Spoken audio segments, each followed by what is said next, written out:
How's everyone doing? Thanks for joining me on my small engine repair channel. Today's project's on this Toro, this older Toro 421 two-stage snowblower. The research I've done shows it's got a little 4-horsepower Tecumseh engine on it, and it was manufactured in 1979. So I just picked this one up. I didn't pay very much for it, and I'm going to see if I can try and get this thing back in service.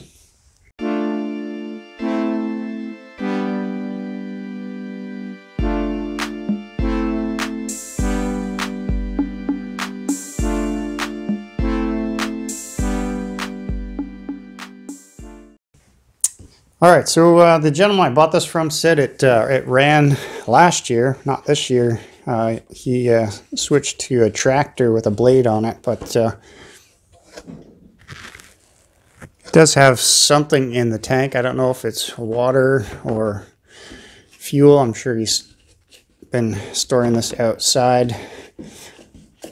It does smell like bad fuel. I did check the oil. There is some in it, but it looks very, very black, but at least there's some in there for testing. I did pull it over to check for some compression, and it does seem to have some compression. And the recoil needs a little work. It has an electric start, so I'm interested to see if that works from, what's this thing, 45 years old. So first thing I'm going to do is check for some spark here first. The ignition switch turned on. I got a spark plug or spark tester here on the machine, and I'll go and try. Go ahead and try the electric start. Oh, the electric start works.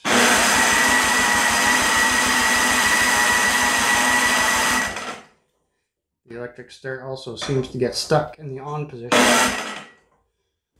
So there's definitely something going on with the switch there.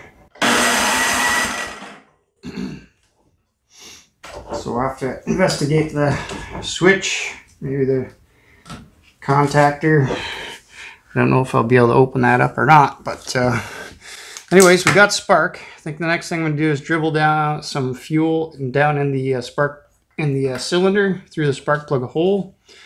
And we'll see if this thing will kind of light off here for us.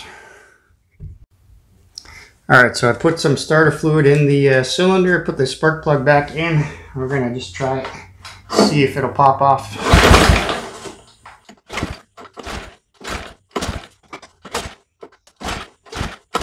Nothing so far. I just sprayed some more fluid in there. We'll see what happens.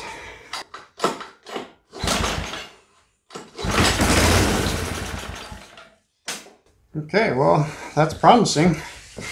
Definitely fired up. Blew out a bunch of crap, but fired up. We'll see. Well, it definitely has compression, definitely has spark.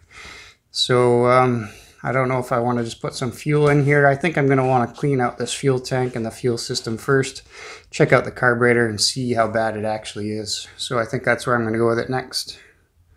Alright guys, try and get access to this carburetor. I think I'm going to have to take off this chute rotation here. So what I'm going to do is just loosen this nut and bolt assembly off here and remove this bracket and have this chute rotation just kind of hang down so I can get access to the carburetor here.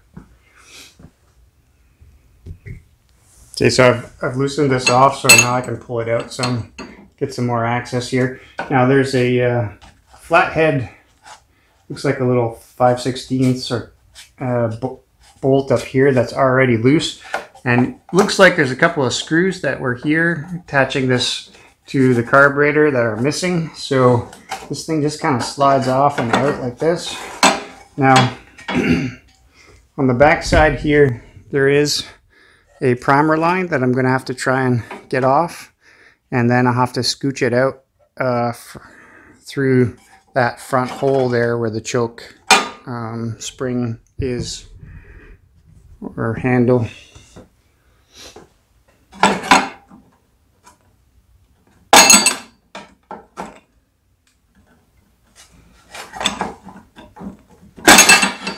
So this primer line, believe it or not, is pretty supple.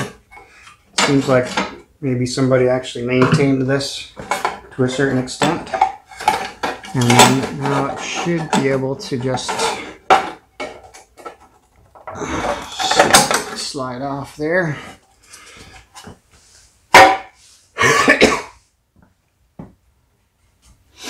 Alright, so now we have access to the carburetor itself.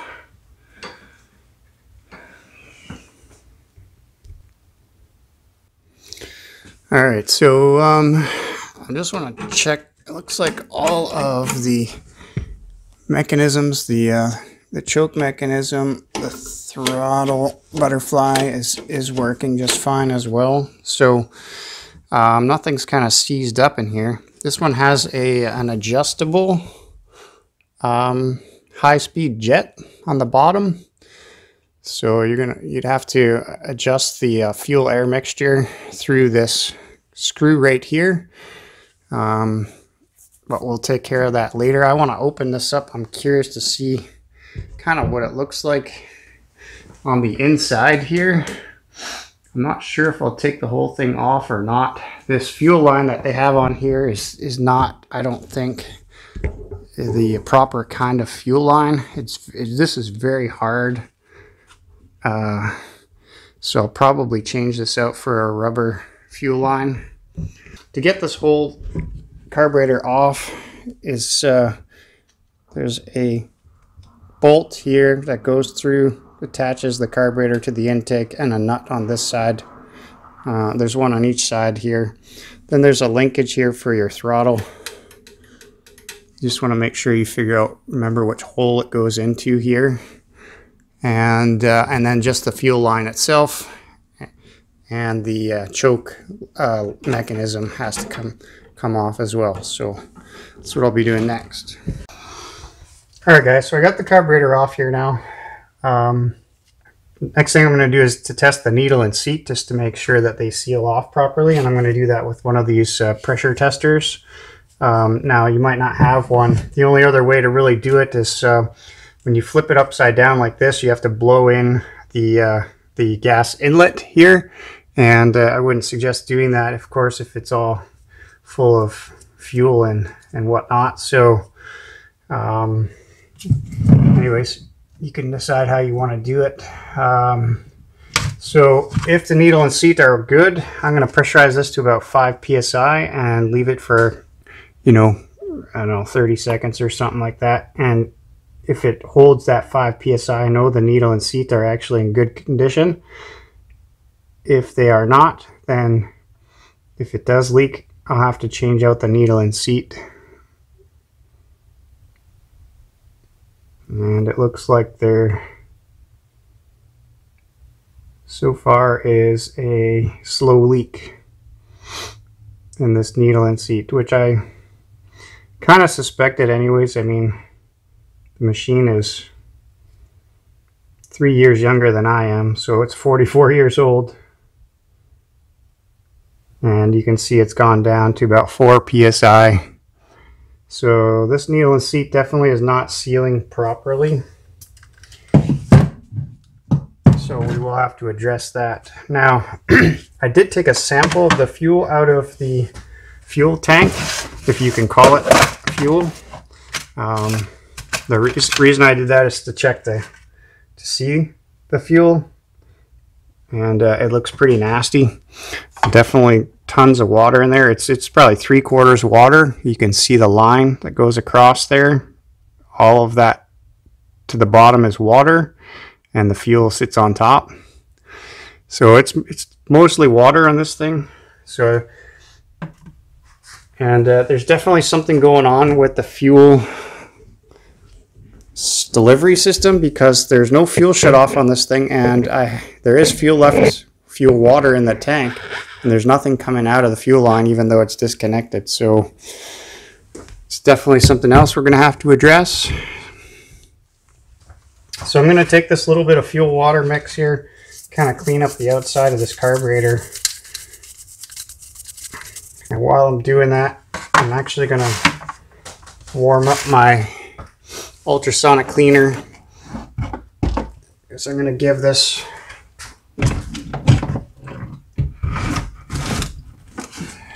carburetor a nice bath.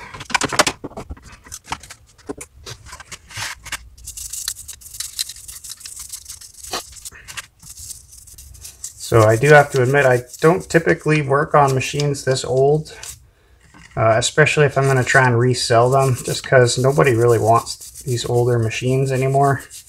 But I'm kind of bored. I'm just getting over my first bout of COVID. I still tested positive this morning, but I feel much better.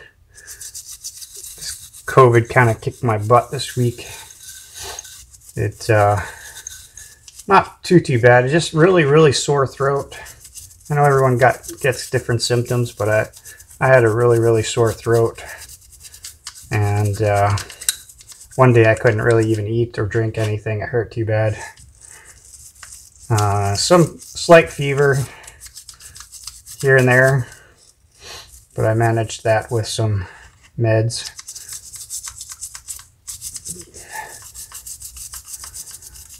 But I'm just itching to get out of my bedroom. I've been locked up in the bedroom for 7 days now, and I'm still tested positive, but I'm kind of isolated here. There's no one else in my garage, so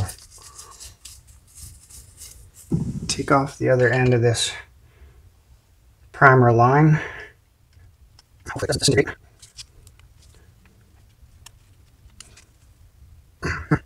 Did not want to come off. Here it comes. Alright, so now we're going to have to dig into this thing.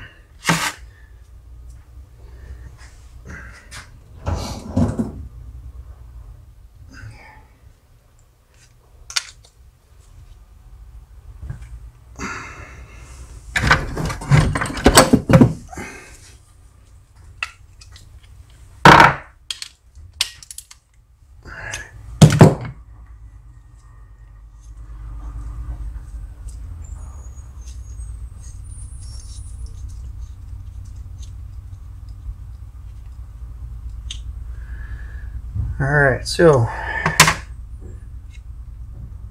guess I should have probably ran this jet with a needle in. See how many turns.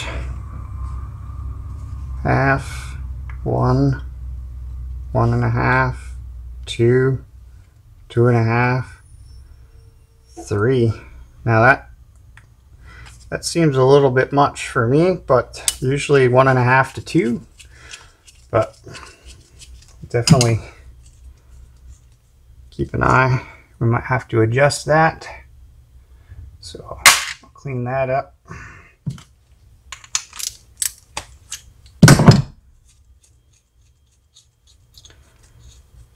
That much water in the tank, I'm a little bit crusty here. I'm a little worried at what this is going to look like.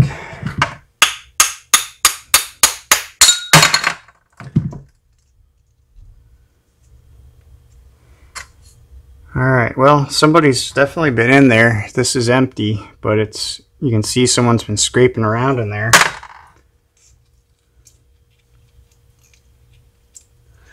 Here's our needle valve. Usually the needles aren't too bad. It's usually the rubber seat in here that goes bad. Try and get this.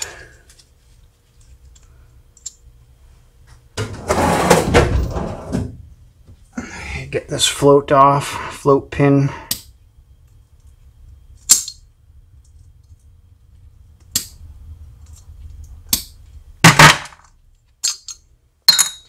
And the float.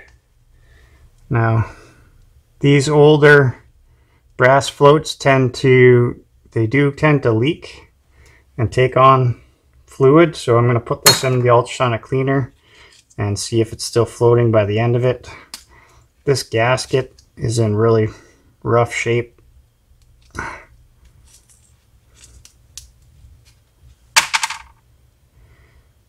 There is an emulsion tube down in here. It's usually a plastic one, but on these older ones, this one looks like it's metal. So I'm going to see if I can't get this emulsion tube out just by sticking a screwdriver in there on the top side and pushing down on the emulsion tube. Doesn't look like it wants to come out.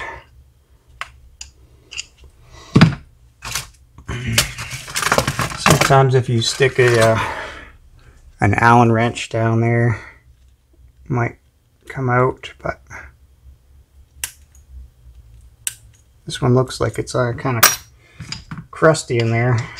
Let's see if I can get through the throttle side. I don't think so. You usually got to go through the choke side.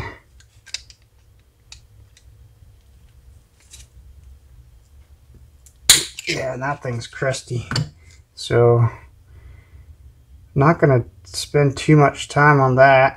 I'm going to remove this seat because the needle and seat is definitely not sealing properly. There is a specialty tool for that Tecumseh makes. It's just kind of like a crochet hook. Stick it in there and pull it out.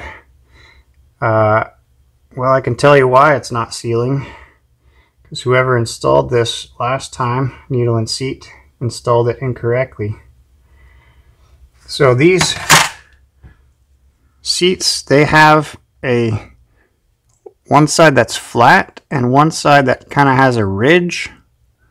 And the ridge side has to be going down. This one had the ridge going up, so it was installed incorrectly. So that would have leaked right from day one. So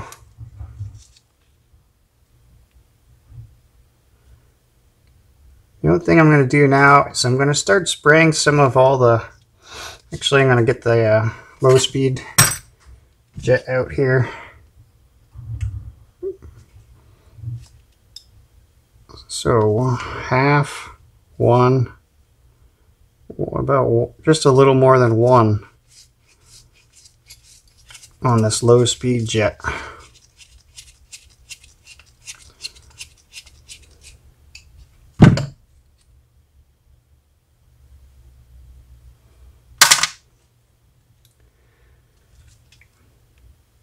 Alright, for those of you now who don't have an ultrasonic cleaner, you can just take a spray can of CARB cleaner and just start spraying the whole thing. Spray all the passageways.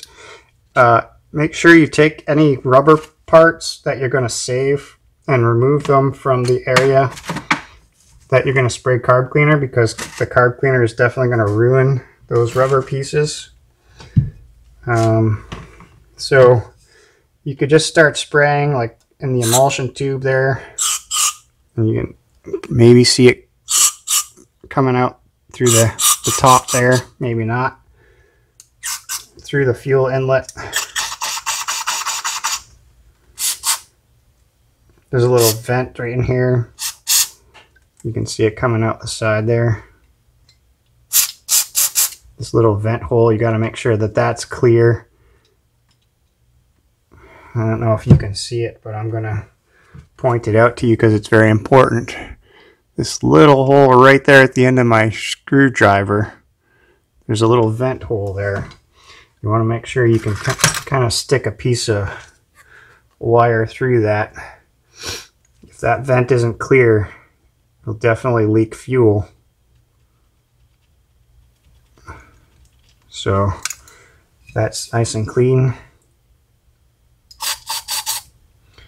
Stick it in through the low speed circuit, the primer circuit,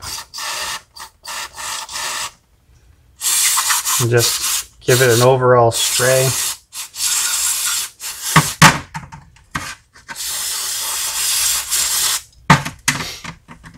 Definitely going to want to spray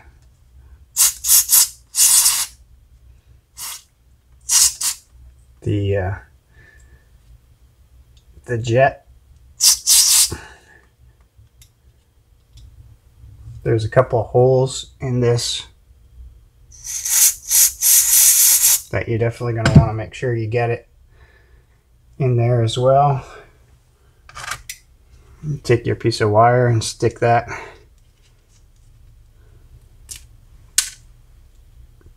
through these holes. Make sure they're not clogged up.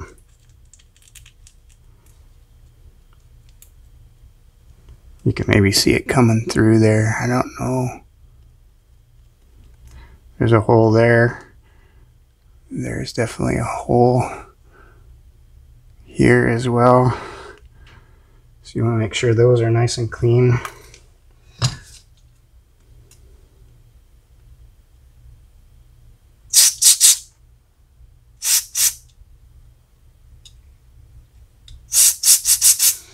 Again, these are all going in my ultrasonic cleaner, so. And you'd spray the inside of that guy as well. And try and get it as much of this junk out as you can. If you got a wire brush or a piece of steel wool, that's fine. You can use that too.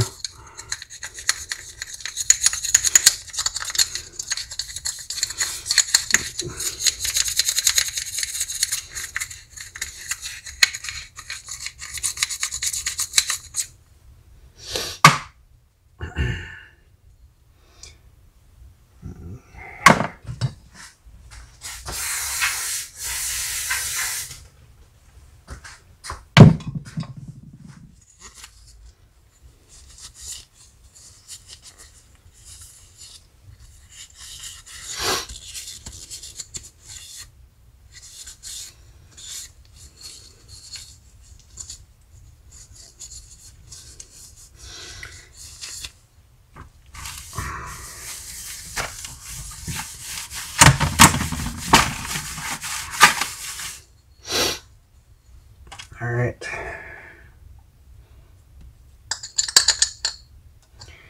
I'm going to put all these metal parts in here,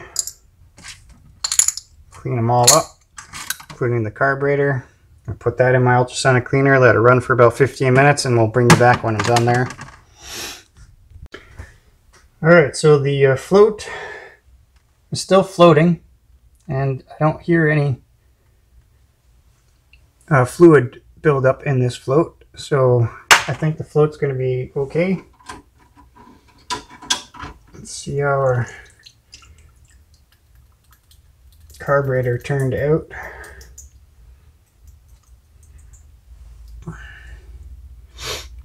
Looks a heck of a lot better.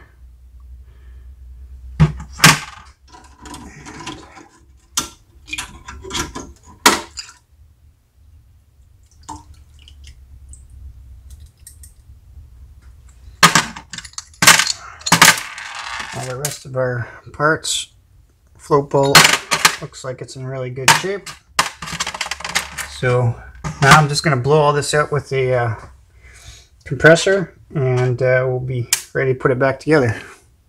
Alright, so we're ready to reassemble. I've blown everything off here now. Just going to put this idle jet back in, and I'm going to screw it all the way in and then bring it out maybe one turn like it was. I never did get the emulsion tube out. I did try again, but it's pretty jammed up in there, so I just sprayed it some more with some CARB spray, blew it out, and that's that. Now I'm going to take a closer look at this needle and seat. It looks okay to me. A lot of times if these swell up, that hole will be very small on the inside here, so that doesn't look like it's the case. So I'm going to try and install this but the proper way, and then retest it, and if it doesn't work, then I'll change out the needle and seat. But I'm going to put a couple of drops of this really thin 3-in-1 oil in there, and I'll use that same tool and just make sure that the ribbed side goes down, and you just stick it down in there, and then it should be sealed off. Now I'm going to test this before I get too far into it by putting the float with the, I've installed the needle valve here. The proper way is there's a little tab here right at the end of my fingernail. That's got to be pointed towards the outside of the float. Hopefully that makes sense. And put it in like so. And then you get your float pin lined up.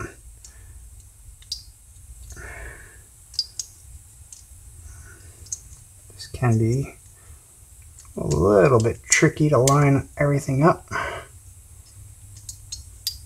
There we go. And then your float should be sitting nice and either level or just a little bit below level. Okay. And now I'm going to retest it. And again, you can test it. Now this is super clean from the ultrasonic cleaner. You can test it by blowing in and listening for any air escaping while it's in the upside down position. Or I'm going to go ahead and use my vacuum tester again. Pressure tester, I should say. It does vacuum and pressure. I'll pump it up to about 5 again. And I'll wait maybe 15 to 30 seconds to see if it has reduced. But so far it looks good. It was already starting to go down previously, and that was because the last person installed the seat in upside down. So there you go. It's staying steady at nice 5 psi. So I don't think there's anything wrong with this needle and seat. Okay, now I need a bowl gasket. I'm going to replace that. So I need to find one of those. So new float bowl gasket. This is a Sten's aftermarket one, but the Tecumseh number is 631028A for alpha.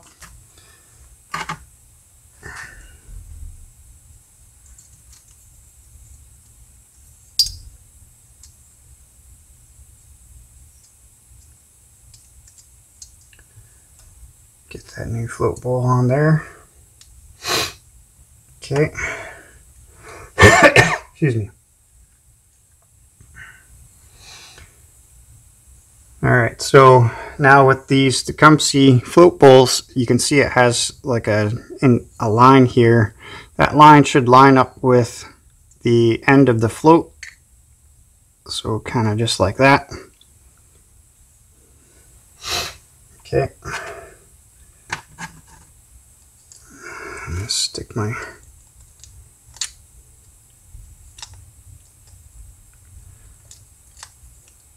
bowl nut and my jet in.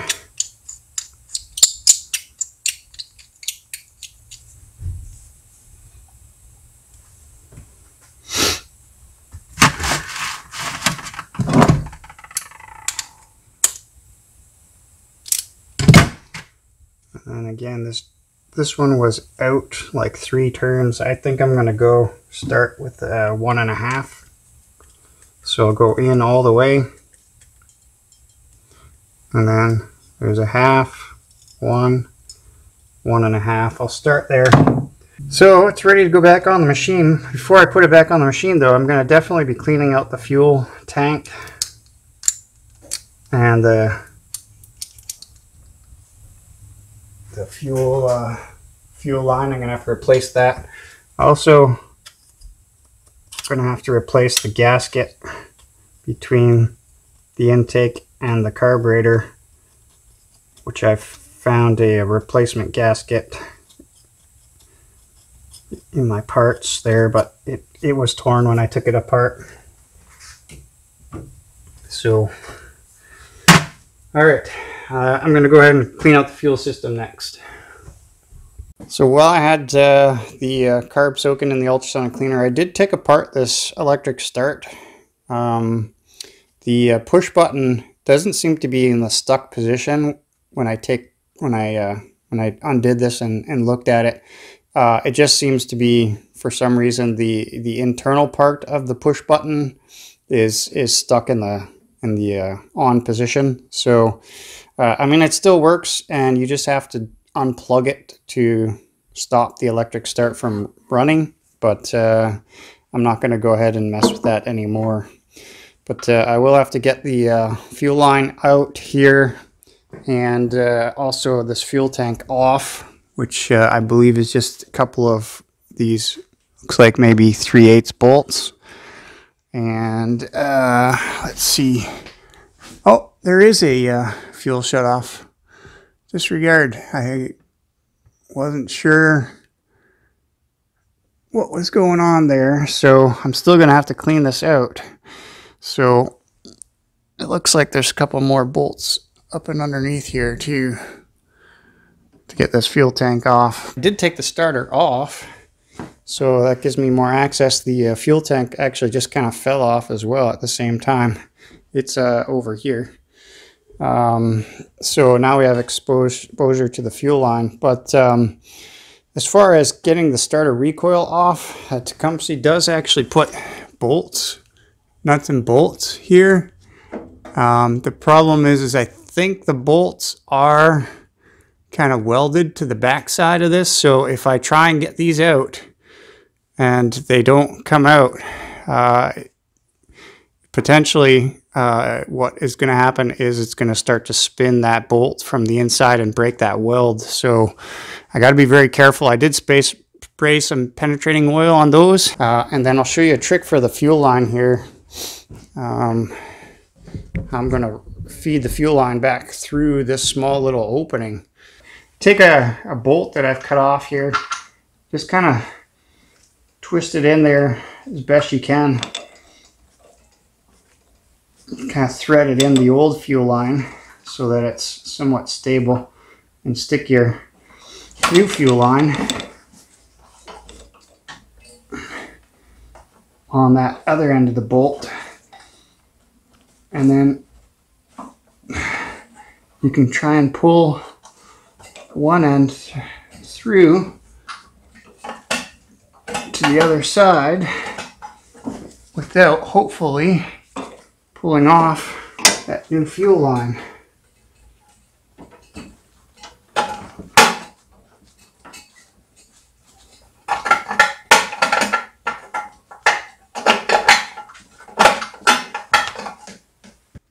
Just come right through. So that's just a little trick, easy way to kind of get your fuel line snaked through that really kind of small little spot through there.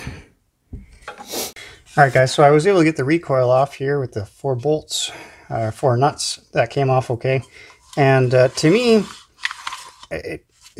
everything's okay. Nothing's binding. The problem, I believe, is going on here is that the size of the rope, the diameter of the rope is too big. And sometimes when it's recoiling in here, that channel is only so deep to be able to accept that amount of rope. And sometimes when the rope is kind of recoiling on itself too much, it gets caught up and doesn't allow the thing to retract all the way. So what I'm going to do is I'm going to replace this rope with a rope that's slightly smaller in diameter. So I'm going to pull this all the way out. All right. And then I'm going to use a pair of vice grips to kind of keep this from retracting while I do this repair, or replacement, I guess.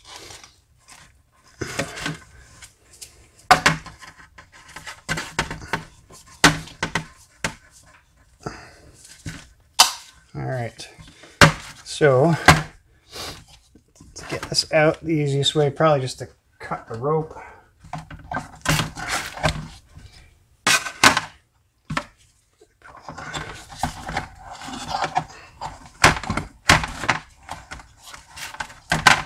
So I'll just cut this rope off. Try and pick that out of this end. And that out of this end. And then to get this, usually just pull that out and we're able to get it out of this end. It's just easier usually cut it on this end too. Just pull that guy out. Pull that guy out. Okay, now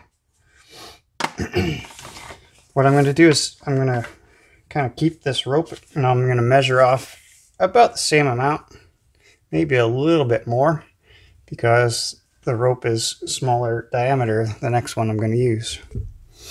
Alright, so I got a slightly smaller diameter rope here. This is a number 4. This is probably a number 5 or even a number 6.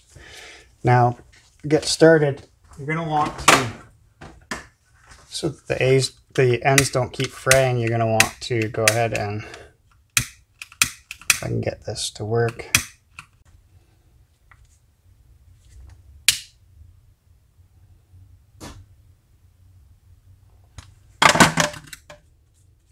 just kind of bring it out to a point. Just careful, it's very hot.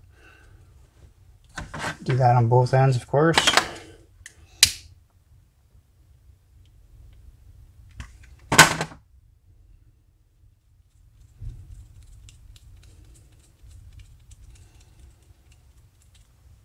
Okay, and just do the reverse of what you did to take it off. So one end goes in like so. Make yourself a knot.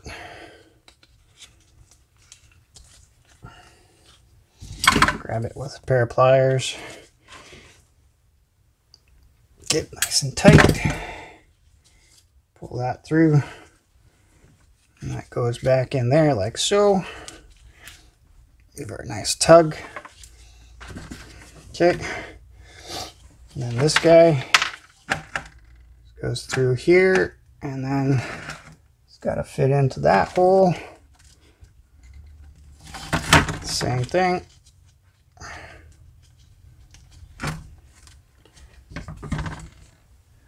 Quick little knot there. Make sure it's nice and tight.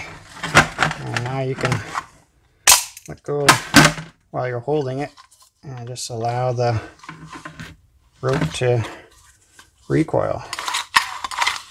Okay, and that's it. That's easy peasy. Now, while you're in here too, it might be not a bad idea to lubricate the pawl there, whatever you got. Some WD-40 should work just fine.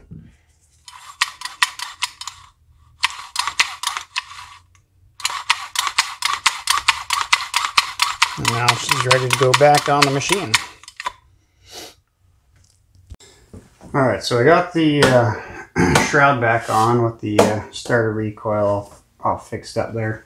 Just going to go ahead and throw the carburetor back on now. I did put a gasket on there between the intake and the carburetor. I'm going to go ahead and rehook up my throttle linkage back into the proper hole. And if you didn't make note of it, that's the actual hole that it goes back into. So I'm just gonna sneak these guys on. Alright. I did get that new fuel line routed, so that's all good. Just gonna go ahead and put my nuts back on.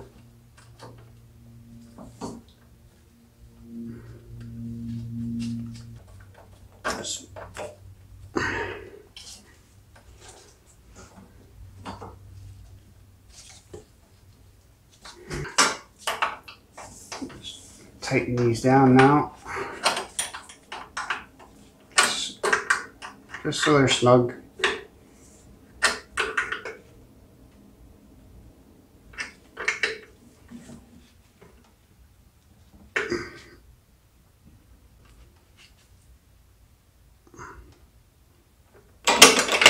You want these to be fairly tight, just because you don't want to have any air leaks. Yeah, that one should work much better.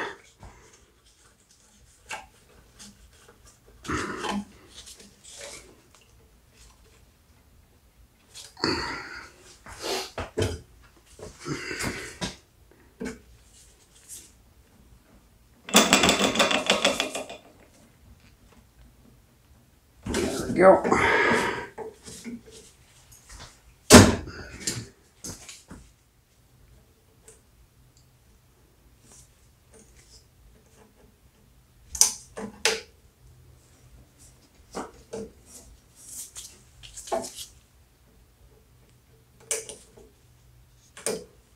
Yeah, I'm just going to see if this machine will run. I'm going to put some fresh fuel in the cleaned out fuel tank.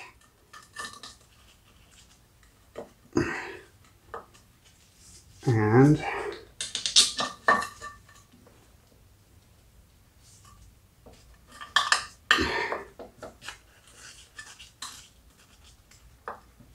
alright, so as most of you guys, or probably some of you guys who are watching, probably saying, hey dum you forgot something.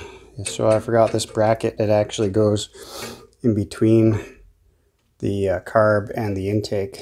So that bracket's back on. I'm not going to worry about hooking up the choke lever just yet.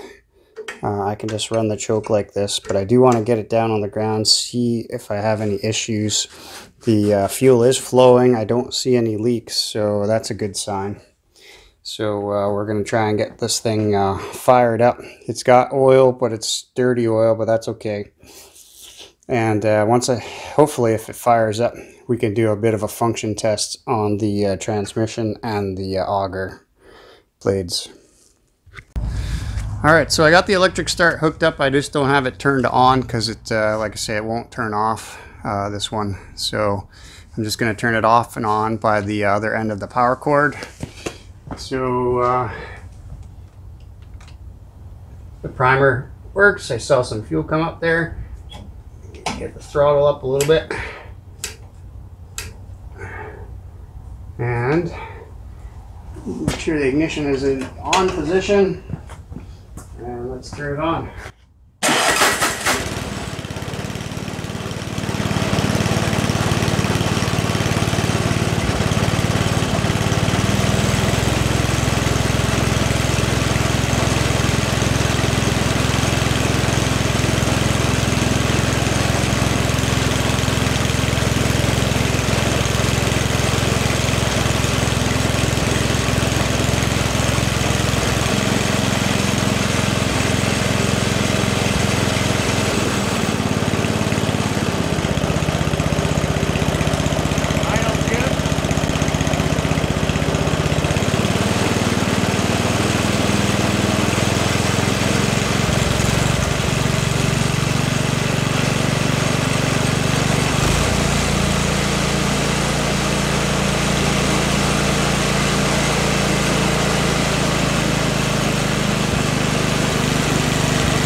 Alright, so 44-year-old machine resurrected.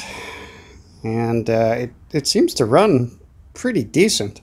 I mean, it's a beast, and operating this thing is not very easy. I'm gonna have to see what's going on with these handles though, but like who can reach all the way down there and pull that up? Like, that's, I don't know, to me that just seems very difficult and not user friendly. So I'll do a little bit of research. I mean, it looks like it's pretty easy to adjust these, but I don't know if they're supposed to sit this low or if they're supposed to sit more like up here and you just engage it that much, because like, how are you gonna reach all the way down there like that? So anyways, we'll keep working on this thing. I'll change out the oil now that it's warmed up, and we'll figure out what else we can do on it.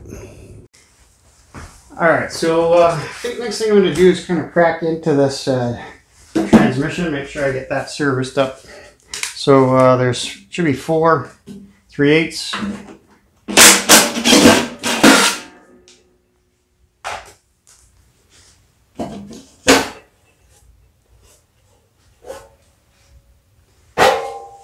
And let's take a look and see what we got going on in here. So a little bit of debris, not too bad.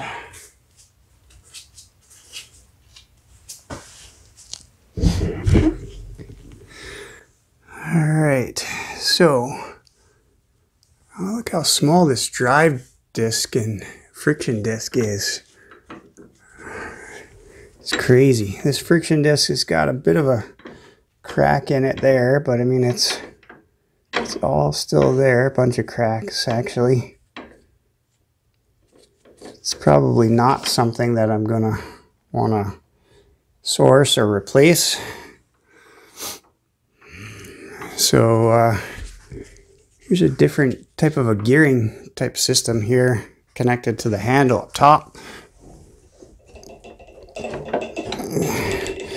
But it just pivots everything, that friction disc over on the wheel here, across this sort of a shaft right there.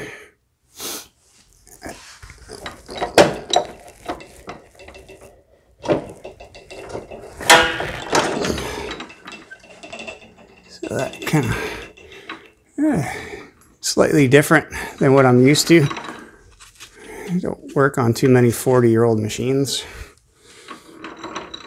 Everything looks to be intact. The belts down here, it's hard to tell the condition of them from here, but we'll check those as well from the top side. It does look like somebody has serviced it. I mean, it does have some grease on it, and that shaft back there, that hex shaft, also has a little bit of residual grease. I'll put some more on there, just kind of make sure everything's lubed up, but definitely somebody has serviced this thing. It's not like it's never been serviced. So I'm not going to record me servicing this one. If you do want to know how to service one of these transmissions, very simple. I mean, you're just greasing all the gears, you're greasing the shaft with some low temp grease, and then I'll clean off the friction disc and the friction wheel with some gasoline on a rag, and maybe shoot some lubrication in some of these bearings. So I mean, that's about it, guys. So I'm not going to record that. I'll do all that, I'll put it back together, and I'll come back when it's all done.